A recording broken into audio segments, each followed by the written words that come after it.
Hi, this is Annie Fox with Family Confidential, Secrets of Successful Parenting. My guest today is Barabara Gruener. Barbara is a school counselor and a character educator. In fact, she is the counselor at Westwood Bales Elementary School, a national school of character. Barbara is also the author of the new book, What's Under Your Cape? Superheroes of the Character Kind. Hi, Barbara. Welcome to Family Confidential. Thank you. I'm so happy to be here. I'm happy that we connected. You know, you and I connected on Twitter as so many of my good friends and I have done, which is wonderful. I love being able to connect with like-minded people. You know, when I first started doing this character education stuff, I was not really aware of other people who are also doing exactly the same kind of work. And so, first of all, thank you for being a character educator. And could you tell us, my viewers and listeners, what is this word that we hear so much recently about emotional intelligence, social intelligence, and character education? What is it? Well, it's kind of taking a look at the whole child and not just saying, oh my gosh, it's time to get them to read and write and do arithmetic. It's saying we need to also build some social competencies so that they can get along in the world, so that they can connect, and so that they can build relationships, which has to come first before we layer them on with all sorts of academics. Well, you know, a lot of people think that that stuff should come in preschool, kindergarten for sure. But when kids start actually being in the grades, that stuff falls by the wayside. And I'm wondering how you feel about that. And is it really the school's job to be teaching this character stuff? Well, I think we assume a lot of knowledge. And if we think that they're coming to us in the grades, ready for life, that's kind of funny to me because in the grades is like 5, 6, 7 years old. Well, if they've only been alive for 6 years, they don't have everything they need to know yet. And so, yes, I think it's everybody's job. Hopefully things are happening at home to enrich and reinforce some manners and some courtesy and some gratitude and respect and trustworthiness. But if we're not doing it here in the schools, then we risk sending scary, smart kids out into the world, right? Oh, scary, smart kids. We don't want any more scary, smart kids. You know, Daniel Goleman has this wonderful quote from his book, Emotional Intelligence. He said, you know, if you don't have the ability to manage your destructive emotions and create and maintain healthy relationships, it really doesn't matter how smart you are. You're just not going to get very far. And I'd love to hear you respond to that. Right. Well, because then you're not really connecting with people. That's kind of a heartbeat, I think, of what we want to do in this world is to give back. And we're not giving back if we're not able to think outside of ourselves and connect with other people. So it can be a me or it can be a we. And every day we get to decide that. It's really wonderful to hear you say that. And I'm going to play devil's advocate for a moment because you know you and I are on the same page. Okay, yes, ma'am. But sometimes when I talk to teachers about this kind of stuff, they're usually very polite because teachers know how to be good students in a group. But I can almost see or feel the eye rolls. It's like, oh no, are you going to tell me I have something more to teach these kids? I have so much on my plate. And there are these achievement tests that we need to teach too. So please, more? No, I don't think so. It's not feasible. What do you say to that? Well, I one time told a teacher that character had to be the plate, and it was a while before she spoke to me again. But that's exactly right. We're not asking that character be an add-on, but we're asking that teachers with intentionality and purpose seize teachable moments and connect their content and their curriculum to that character piece, which says, okay, how is the character feeling in this piece that we read, or what could the character have done differently to be more successful in his social setting? So in so many areas, it weaves so easily into the DNA that it's not something extra, it's embedded in what they're already doing. No, I totally agree with that. And I can, my English brain. I'm a writer, and we brought our kids up reading very early, discussing stories, discussing movie plots. It was always for us about talking about character, plot points, choices, consequences of choices. That came very natural to us as parents. And certainly in language arts or an English situation, I could understand that. Yeah, this is the way we teach literature. But how about something like math? How do we weave that in? Or do we skip sixth period when we're doing math and we forget about character for then? No, we haven't forgotten about the math and the science teachers. Absolutely not. Now, in those subjects, it's going to be a little bit more like the social skills. How are we getting along with our neighbors? Are we cooperative learning? Are learning together? You can certainly make your story problems, subtraction. Well, I needed a cup of flour. I only had a half a cup, so I went to my neighbor and borrowed a cup. You can certainly do stuff like that. It's going to be a little bit more didactic, I think, and be a little more forced maybe than in the science than in the language arts, but it's certainly doable. Don't cheat. Oh gosh, in science, when we're researching, I'm being honest, are we showing honest results? Are we being good citizens? There's an excellent water displacement experiment that scientists do, and you can so easily take that and say, okay, now say this quarter is, I don't care, gossip, a lie, even something kind. Look at the ripples it creates. So whether it's from the negative or the positive, and how much would it take to cover that up or to layer on top of that simply by putting pennies in the water during your water displacement activity. So if you've got a pretty creative mind, or if you ask the kids, a lot of times they'll go, oh, Mrs. Gruener, I know what I would do with that.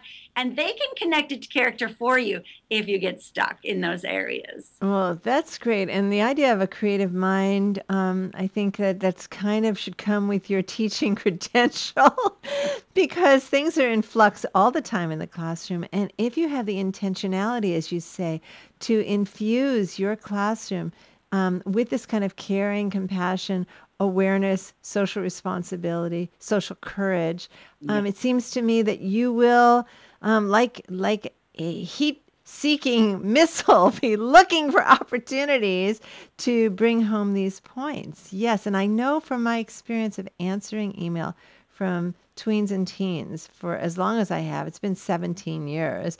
Oh, wow. That a lot of this, unfortunately, is missing from the school culture. In fact, just the opposite. The opposite is in place, in force in the school culture, where teachers seem to be very, very narrow in their view of what their job is. And I would love to hear from you. What recommendations you might have for a parent who might be listening and wanting to have more of this kind of interaction at their child's school, or an educator who is saying, I'm not getting much support for this from my administration. It's all about teaching to the test. What encouragement could you give us, Barbara? Well, I've been doing a lot of workshops, especially this last summer, on creating a climate of kindness and connectivity. Really, because if you're asking these kids to do all sorts of academics, but they're not feeling safe or they're not in a comfortable climate where kids are kind to one another and where there's compassionate communication going on, then it's not going to maximize their learning. And I'll tell teachers all the time, a morning meeting or some sort of a sensitivity circle or a place in which you can connect these kids up front loading that 10 minutes every morning to connect those kids and get that emotional barometer, it's going to buy you back the time later on in the day. Here's what I know. If a kid loses his or her hamster, I always use the hamster example because those little critters don't live very long. Say they lose their hamster and they come to school with that on their heart. Mm-hmm. To a second, a third, a fourth grader, love is love. I don't care to anybody. You lose a pet and that's heavy on your heart. Now, you don't share that in the morning with anybody because you've got to get right down to business. It's coming out by noon.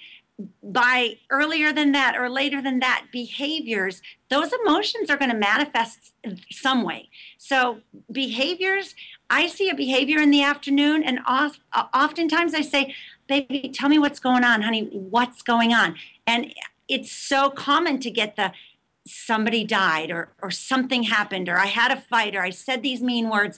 If those things could have been put on the table when that teacher shook hands at the door or had that morning meeting, all of that could have been avoided. So much of those behaviors which distract from the learning environment can be avoided. Yeah, and I'm thinking also in a sensitivity circle, as you're talking about at the top of the day, that would give other children an opportunity to be empathetic, to lighten some of their load that they're bringing in, even if they're not specifically speaking, and saying, "Okay, I can relate to that." This is how friendship is built, and it sounds like a wonderful way to run a classroom. I love what you said about, you know, do that up front and you'll save a lot more time, because I know so much classroom management comes from, quote, disruptive behavior. And what's driving that disruption sounds like unexpressed emotion. It can be a lot of times, and sometimes good news. We have a teacher who does happy news, sad news, good news, bad news, and so they can decide. And one time they went as a class to music, and it wasn't this little girl's time to share, because in music class, only 5 children, they took turns sharing. And one other little girl gave up her chance to share because that class wanted that music teacher to hear Tori's news. And Tori's good news that day was mom was cancer free. Now imagine if Tori didn't get to share that news. Again, those behaviors based on good news unexpressed, could have just changed that child's day. And they, as a class, wanted Tori to be able to share with the music teacher the good news she had already shared in their homeroom. That's fantastic. Amazing. I love that. What a wonderful sense of community you're teaching to these kids, that they can help each other and that we're all in this together. Together, it takes a village, huh? Lovely. Yeah. Absolutely lovely. So for parents at home, it on a way, in some ways it sounds easier because you're not dealing with 20 children. But how do parents carve out the space? And again, it's not something separate that they're teaching in addition to, did you do your homework, pick up your shoes? Hey, how many times have I told you to hang up the wet towel in the bathroom? It's not that extra stuff, because parents often feel like, oh gosh, at the end of the day, I'm just exhausted because I've been talking to my kids all day long. And now you want me to talk to them about other things? I don't know if I can do it. What are your tips for parents about bringing in character education into the home? Okay, my first thing, without question, is modeling. What are the parents already doing that their children are seeing? If there's a sick neighbor, is a meal or something, is a phone call, an email, a service, is something going out? And, are you extending the olive branch if there's been a disagreement? What sorts of things are you doing? Because the life you live is the lesson you teach, right? So modeling is big. I tell my teachers that as well. Our first thing is to model. But then the modeling can be passive, so you need some action. I ask my boy every time he gets in the car, what did you see today that was kind? What did you see today that was unkind? Last week, I said, hey, if a teacher were to call me up, what would she tell me about how you interacted with your friends today? Why did someone call? No, I'm just asking. But it is such a great lead-in, because then all of a sudden I get the story about how he saw somebody and he interceded something, or felt an injustice, or saw an unkindness. But those sorts of things, their real life, that authentic learning, all of a sudden a springboard for a conversation. And he's 15. So that gets a little trickier with teens, as you know, to get them to talk.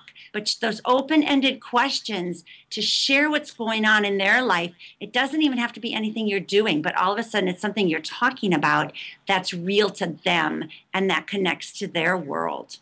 And I was thinking also that it should be reciprocal, that you should have an opportunity to tell him a kind thing that you saw or did, an unkind thing that you observed, and how did you respond to that, so that our children get to see us as works in progress. Yeah. Sometimes we feel regret about what we did not do to intercede to help someone else. And I think it's really valuable to share that as well. And you say, wow, and here's what I learned from that. Next time I see that going on, I will not continue walking by and say nothing.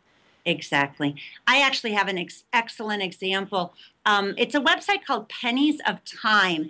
And this lady up in Dallas with her 2 little boys has set a goal to do something kind every day. Her children are 7 and 4 now, I believe, and they go out into the community and do something kind every day. And so I asked her, I said, Sheila, what if you miss a day? She said, if it gets late and we've missed a day, then we pull a storybook off of the shelf because, as we know, reading fiction elevates empathy as well, and they will discuss kindness and make their plan for the next day. And I have met these 2 little boys, and they are superheroes because kindness just exudes from them because it's what they're living and it's what they do every day.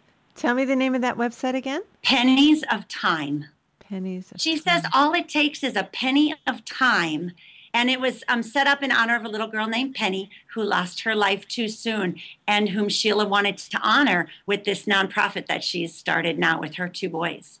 That is wonderful. And so what it makes me understand then about the way you teach and this modeling for parents is that this is the dance. Right now, every day, in the moment, right now. You don't have to make a big plan. Sometimes it's as easy as a smile. But you're a superhero to the person you just smiled at because you might be their only smile today, right now. This is great. Can I come be in your class? Please come visit us. Oh, I would love that. I would love to see the smiling faces of the children who obviously feel so comfortable and accepted in your school. And I know that you feel that when you walk through the doors of a school, if kids feel accepted and know that what they can expect is respect and kindness. Wow. Yeah. Here's what I've decided. There's nothing magical about it, but what I do is delight in their presence. And even if their story, doesn't make sense to me, it's not about me, it's about them. And seeing life through their eyes and saying, if I were them, how would I want to be received right now? Sometimes that's really hard. Mostly it's extremely easy. Yeah. Yeah. Well, we only have about a minute left, Barbara, and I'd love for you to let people know where they can find out more about your work, specifically your new book. Can you tell us? Excellent. Thank you. Yes, it's called What's Under Your Cape? Superheroes of the Character Kind. It's available at all major booksellers, Barnes & Noble and Amazon.com online. It's also available, if you want a signed copy, at my blog, which is thecorneroncharacter.com. And I'm happy to sign it. I have PayPal set up so people can purchase and then they come right from my home and I'm happy to sign the book for them. It's just a compilation of stories and strategies from my 30 years in education to help superheroes soar. That's great. Thank you so much for being an educator. I know that you're making a difference. Thank you, Annie, and thank you for the work you do. I just love that we've connected and I'm eager to stay in touch. Absolutely. Thanks, Barbara. This is Annie Fox for Family Confidential. To learn more about my work with teens, tweens, and parents, visit anniefox.com. And check out my book, The Girls Q&A Book on Friendship, 50 Ways to Fix a Friendship Without the Drama. And please tune in next week when my guest will be Sarah Spear. Sarah is the host of the weekly podcast, The Parentalist. Until next time, happy parenting.